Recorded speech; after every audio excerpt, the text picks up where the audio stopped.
The Undercountry Music News is an excerpt of the weekly internet broadcast Undercountry Music, which features music from great country artists you won't hear on mainstream radio, as well as a roundup of the most interesting country music news of the week without all the fluff.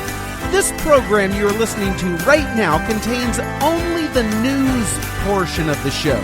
To listen and subscribe to the full weekly episode containing the music and interviews, please visit undercountry.com or simply subscribe to the Undercountry Music Podcast on iTunes. Let's get into it. Okay, well, now at this time, we're going to check in with the platforms that carry us as a talk show only format.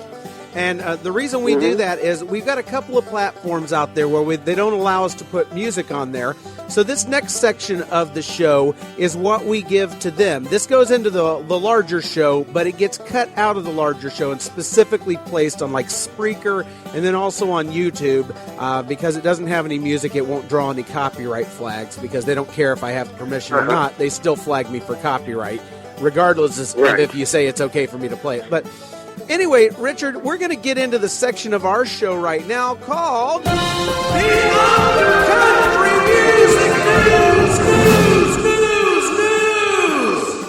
Okay, well, that sounds great. All right. Now, have you had to listen to this show before, Richard? I have. I listened to it just prior. I think I emailed you first. We were chatting back and forth via email a couple weeks ago. Okay, so you know what you're in for here. I don't know, maybe something different, but I'm for it. All right. Game. Well, the Undercountry Music News is a segment of this show where every single week I go on to Google and I look for the search term country music news. And whatever websites come up for that search term on the front page of Google, I dive into those websites. And I peek and I prod and I pry and I kind of poke them with sticks until, because a lot of times I go onto these websites that are supposed to have country music news, and the dirty secret is that a lot of times they don't. By and large, they don't. They have press releases from artists and their management companies and no real news. So my job here is that I report on those who report the country music news, and I try to find the one or two actual news stories on each of those websites, and I compile them all into this beautiful portion of the show, otherwise known as the Undercountry Music News. Okay. Yes. And all right. Yeah, and the Undercountry Music News is just an excerpt of the larger program, Undercountry Music. And for those of you just joining us on our talk show format, I am hanging out here with Richard Lee of the classic band The BRYMERS, who started way back in the 60s and then sort of reformed by accident when they found out that there was a resurgence in their music, and they decided to hop on it and take advantage of it. And here we are, 45 years later, and these guys are just out there tearing it up again. We're having a lot of fun. We're really enjoying it. And enjoying the crowds, and what amazes me, I know on our website are I always like to ask the age of people who will call or will email us and ask about it. And these are people who are like in their 20s and 30s and 40s, and they're aficionados on this type of music. And it really amazes me. And it's glad to hear that.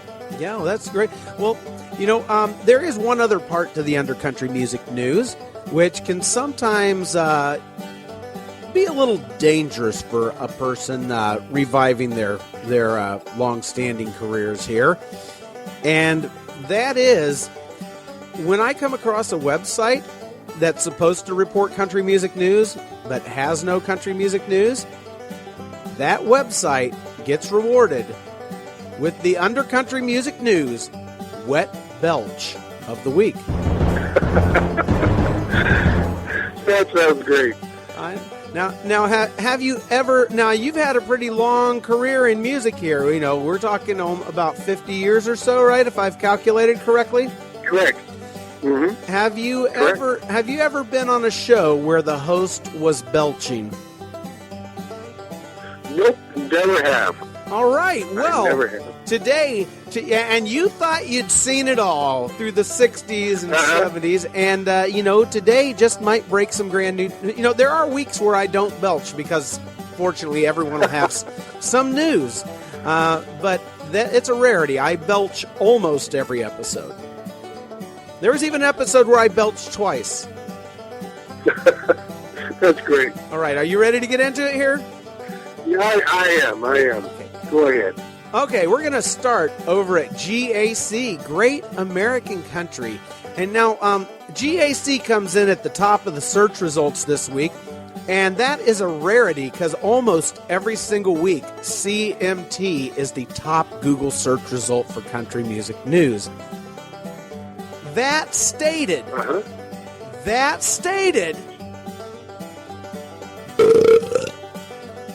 they have got... There it goes. Okay, I heard that one. They got the Undercountry Music News Wet Belch of the Week because apparently they got to the top by doing nothing. But wouldn't we all like to get to the top by doing nothing? I know it. Well, evidently they have a lot of views or something. Yeah, what are they, mainly press releases that they're doing then? It's just all BS press releases. I looked through it. There was no actual news on there. Now, fortunately, everybody else that I checked in with did have some form of news in there, and so we got the belch behind us here, and you did survive it, and that's a new experience for you, Richard. All right, over at CMT, which comes in at number 2 this week. The big story here, actually got a couple stories here. Okay, actually I think it's only one story, but it's a long one. It had 2 paragraphs. All right. CMT, they are launching a new portion of their offerings called News and Docs. That's DOCS, I guess means documentaries to division. And it has a slate of brand new projects that are currently in development from critically acclaimed and award-winning producers, including Ridley Scott and Morgan Spurlock, amongst others. Apparently they're doing a documentary on the BRYMERS.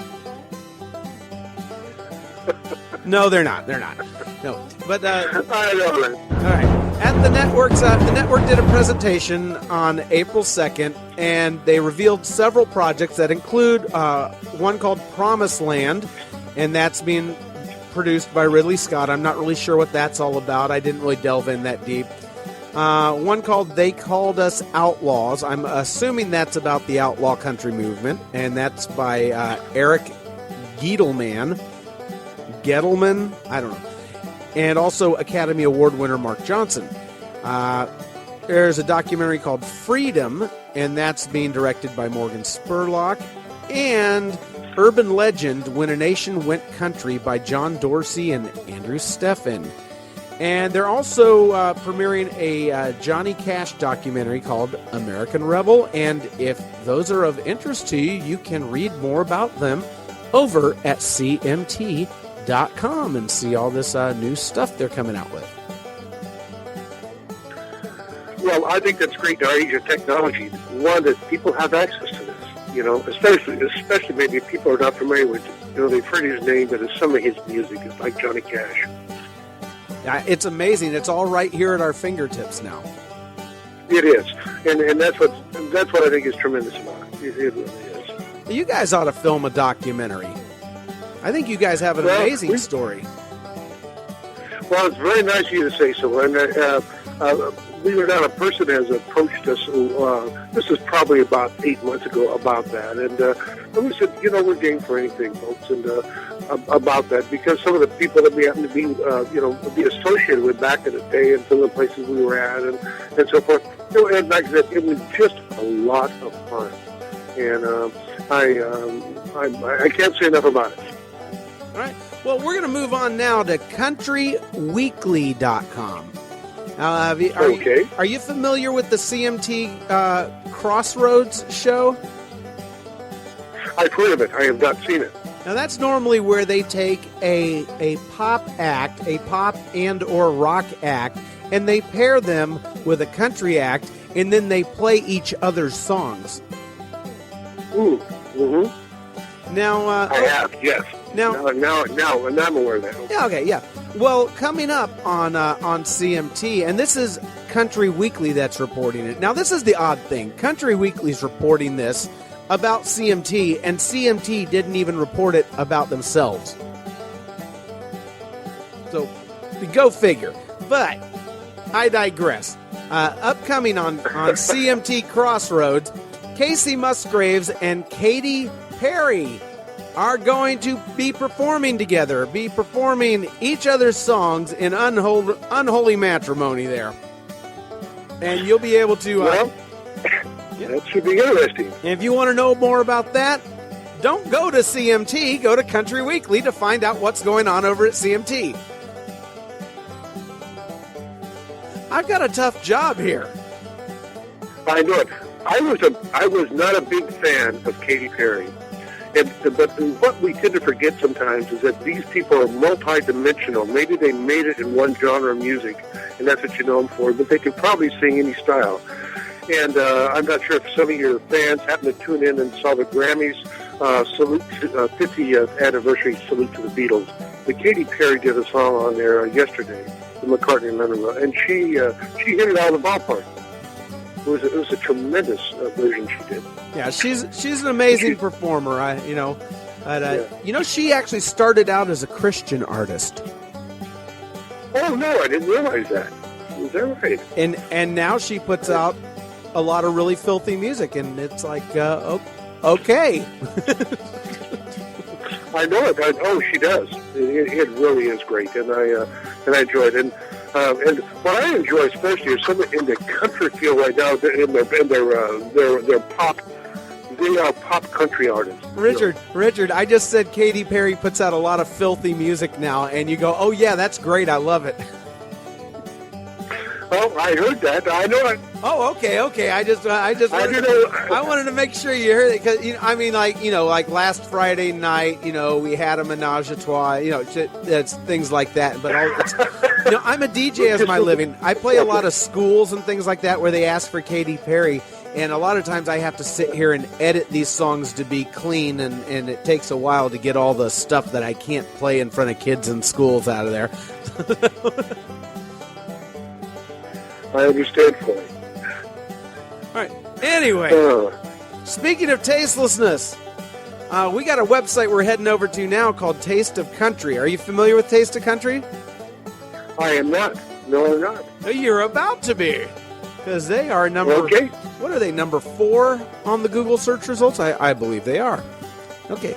Now, I usually take a pass on the type of story I'm about to report, and the reason is not because they're not wonderful things, but it's because everybody has a cause, everybody has a charity, and everybody's got a freaking bleeding heart about something, and it's cool. It's a wonderful thing. I do as well, but and it seems like every time I pull up a country music news site, there's a story about a celebrity going to visit kids in the hospital, like kids with cancers and things like that, and that's wonderful. I'm not knocking it, but I don't really think of it as news because it's they got their cameras there and everything like that. I hate to think this way, but I think sometimes these guys go in there for their publicity shots, and I mean that's... I know what you mean. Some of them are photo ops, and a lot of the people you never hear about just by accident. Maybe years later, the people who are in there who really have an interest, concern, and so forth, for a particular charity or whatever. Yeah, I guess it's kind of a double-edged sword there, because you want to go in there earnestly and under the radar. I guess using your celebrity to draw attention and maybe help fundraise is another reason to have the cameras there. So, it's a tough call to make on that one. So, but this week, our story, I did pass by this story on one of our previous websites, but then I saw the headline over at Taste of Country which actually revealed a little bit more right in the headline, and that's what made me stop and bring it here onto the Undercountry Music News and give a round of applause for Taylor Swift, who doesn't make a whole lot of country music anymore. She makes mainly pop, but you know, they still call her country. But she did pay a visit to the Rhode Island Children's Hospital and spent time with kids with cancer. And there is no way that this was just a photo op because, and this is what grabbed me, she spent 5 hours with the kids. Oh, no kidding. Oh, geez. Yeah, now if your heart's not in it, you know, you pop in, you do an hour, you know, play a couple songs, wave your hand, let the cameras click, and then you blow out. But obviously, this was something her heart was truly in to spend that amount of time on that day with those kids. And I just wanted to give Taylor, whose music I hate, some props here on Undercountry Music for being awesome. I'm not a real fan of Taylor Swift either. But the one thing she has about her, well, number one is that she's a megastar, but you get that combination of a songwriter plus an entertainer together. And she's written some songs that appeal to a lot of folks. I gotta tell her, the songs are actually very good. I mean, she can write a tune that gets stuck in your head and you'll just never get it out of there. And they have some great hooks, and they're about things that teenage girls love to listen to, and boys. I should just pick on girls, about love, relationships, someone leaving somebody, somebody being with somebody else, and they're great little things, and they're great melodies that I think of Silver Song. Yeah, I got to tell you, you got to hand it to her. So I mean, she's a talented girl. Anyway, we're going to head on over to theboot.com at this time. Brantley Gilbert opens up about his split last year with Jana Kramer. I'm not going to really dive into that kind of gossipy stuff here, but it was the only thing that was halfway news on there. And if you kind of care for that gossipy kind of thing and want to read more about that, you can go over to theboot.com and you can explore that further for yourself. Now, I also... One thing about the... Oh, go ahead.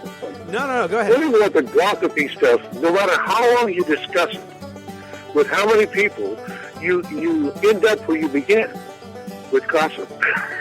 That's exactly right. It. It's not like you're going to solve anything for them. I know it. Right. Well, they got also over there at theboot.com, they have Tracy Lawrence's new video for the song Lie. And I had a look at the video. It's a typical heartbreak song that sounds like all the other typical heartbreak songs. And his love interest in the video is about half his age, which kind of made it all sort of creepy. And there's also a bunch of nakedness in the video, but it's his girl, which is about half his age, getting with the guy that's also her age. And, and he finds her ring over at this other guy's place. And on a scale of 1 to 10, I'm giving Tracy Lawrence's Lie a cat turd.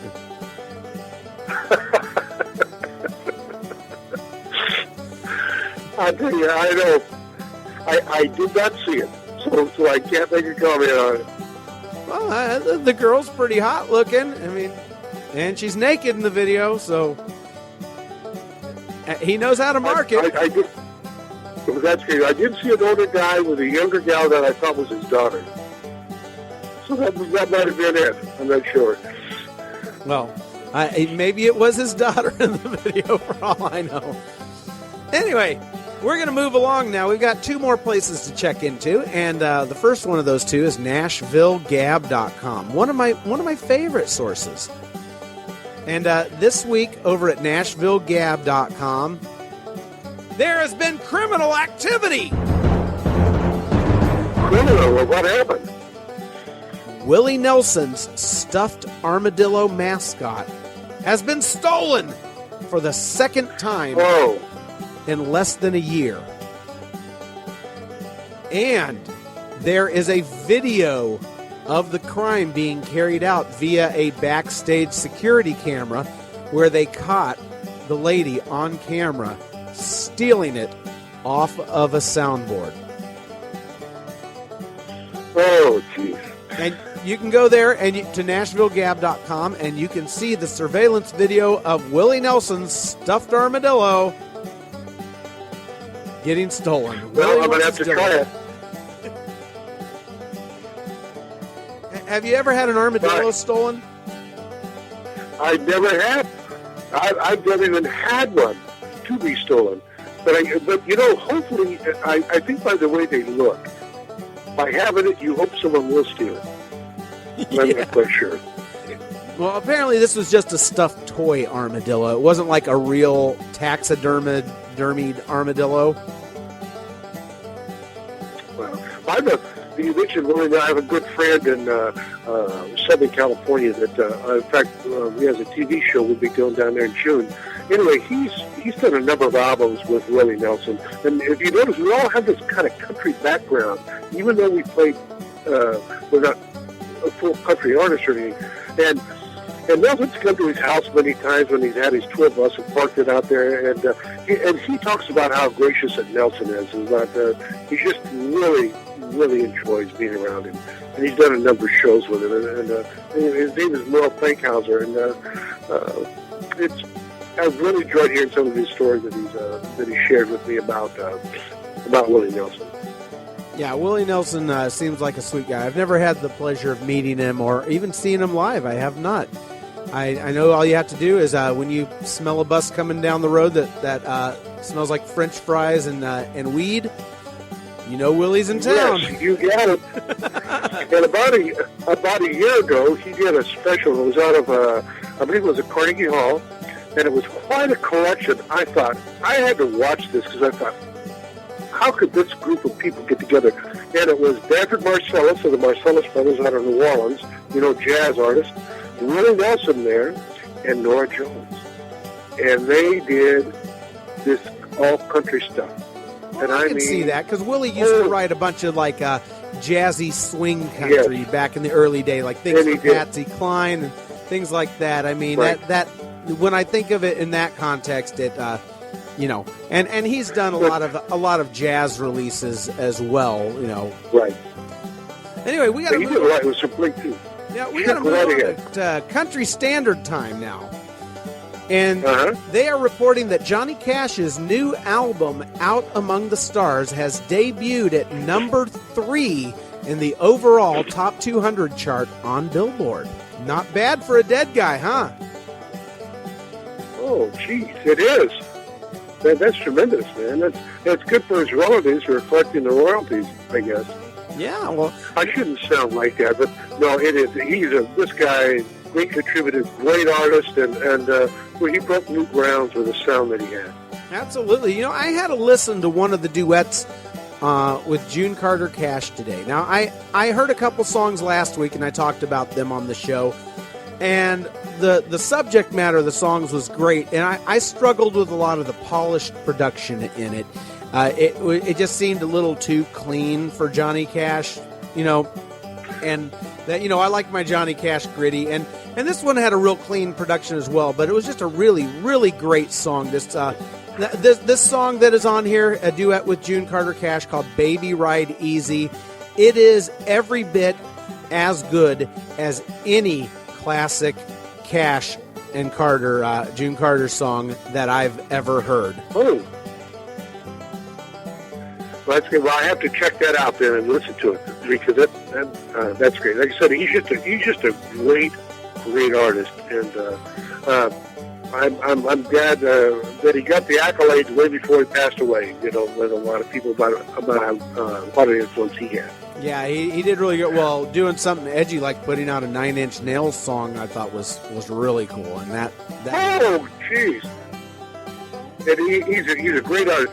When we were traveling around the country, common practice in the day in the 60s for rock acts, they would book you into a nightclub. That's where you become like nightclub entertainers.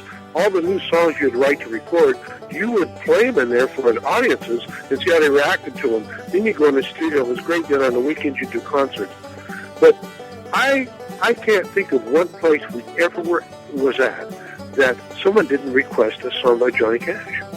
Oh yeah, They always did. That's even today. So, but Yeah. you know, the band on this song by Johnny and June that I just talked about, the band just smokes. It's just an unbelievable band, and Johnny and June both sound absolutely amazing. It was recorded in the early '80s, and they were just at performance-wise and peak-wise, they were just on the top of their game.